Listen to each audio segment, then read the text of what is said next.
Anytime we hit the streets with What's the Deal, we run into people. We're pounding the pavement at all times. And Wall Street legend, New York Stock Exchange legend, Rob Arciero. You know him from the intro of this show. I know him for my whole life, but Bobby, you're down on the floor, you're in the trenches, you're fighting it out on the economy, you're a capitalist. What is the end of the Mueller probe? We're calling it tonight, special edition, the collusion, delusion, conclusion. I love it, but I don't think it's a delusion. I think there was Russian collusion. I just think we need to look into the Clinton Foundation to find out where the Russian collusion was. Wow. Do people think that collusion is off the table now in your view? Do you think it's off the table? Yeah, I never thought it was an issue to begin with, to be honest with you. Today, the most recent Trump associate to be ensnared in the Russian probe, Trump advisor Roger Stone pleaded not guilty in a Washington courthouse. I think it's very dangerous to have someone and give them so much power, secrecy, and to enable them to create an investigation. Investigations, people don't realize, they say, what's the big deal? It's not charges, it's just an investigation. But investigations themselves can be weaponized. They can destroy people. They can take years. They can ruin their reputation. They could, and it could be based on nothing. Robert Mueller was put into the special counsel role without being vetted. Rod Rosenstein was confirmed by the Senate that he can then go and pick Mueller. And I really think there's something wrong with that reasoning because Mueller, just because you are confirmed by the Senate, you weren't confirmed by the Senate to necessarily pick a special counsel under these circumstances. And for what reason? What was the reason that he was chosen? What's the scope? I mean, he had a lot of power to pick Mueller, and the Senate did not really give him that power to do that. There has to be some mechanism. I mean, without researching the mechanism that's in place now, there has to be some mechanism, JT, where the Department of Justice appoints a special counsel. You are allowing somebody to spend millions of dollars and consume the president's time and the public's time and the focus of our country on something that really, there has to be a substantial basis to start with. There has to be a confined parameter not to go on a fishing expedition because of all, it's very dangerous to allow somebody to do this. Unchecked power. Unchecked power, exactly. To have no oversight, to have, I mean, he has no oversight over him. Who's checking him? For literally years, we have been hearing all about the Trump campaign and Russia and collusion and interference, and depending on what version of the Russia conspiracy theory you believe, President Trump is either a Russian agent, or he's being blackmailed by Russia, or his campaign colluded with the Russians in order to ensure his election. All that is pretty serious stuff.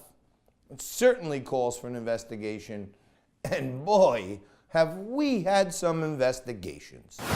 The issue of collusion between Russia and the Trump campaign has been investigated by the FBI, the DOJ under President Obama's leadership, the special counsel, Robert Mueller's team of angry Democrats, as Trump calls them, the Senate Intelligence Committee, the House Intelligence Committee, and the House Oversight Committee.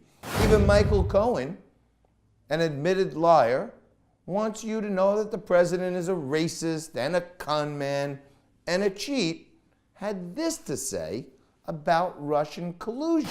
Questions have been raised about whether I know of direct evidence that Mr. Trump or his campaign colluded with Russia. I do not. So after literally years and over $35 million, the number of Americans thus far indicted for criminally conspiring with Russia to influence the 2016 election is 0. So what now? Where do we go from here? Well, it's not just about Russia, and it's not just about the Trump campaign. Now other entities find themselves being probed also. The Trump Organization, the Trump Foundation, Trump Inaugural Committee, Trump Transition Team. Anyone basically that's ever met Donald Trump has to listen to Gerald Nadler, the chairman of the House Judiciary Committee, who just described his latest fishing expedition like this.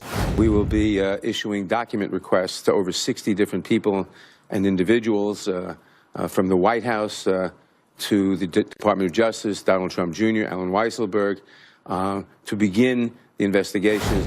Is this really what you think our Congress should be focused on? Are things so great in this country that this is where our priorities should be? What's the deal? This has us asking the question, who are those who are watching, the watchers? Are they seasoned law enforcement officials? Are they seasoned investigators? No. There's the incredible shrinking man, Gerald Nadler, a professional politician who's done nothing but cash a government check for the last 40 years. There's Alexandria Ocasio-Cortez, a former bartender who believes the world is ending in 12 years and just recently, after 2 months in office, opened a district office here in New York. There's Sheila Jackson Lee.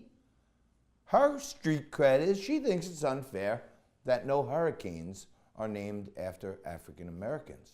And then we have Cedric Richmond, who not only had his law license suspended for 2 months, but thought it was appropriate to make crude sexual jokes about White House counselor Kellyanne Conway. Are these really the people you want sitting in judgment of our president? Do you think the American people would make a better jury? I do. None of those elected to the oversight and the judiciary and the intelligence committee have any real professional background doing investigations. But yet, all of these committees are going to now reinvestigate all the things the FBI, the DOJ, and the special counsel have been investigating for 2 years at a cost of $35 million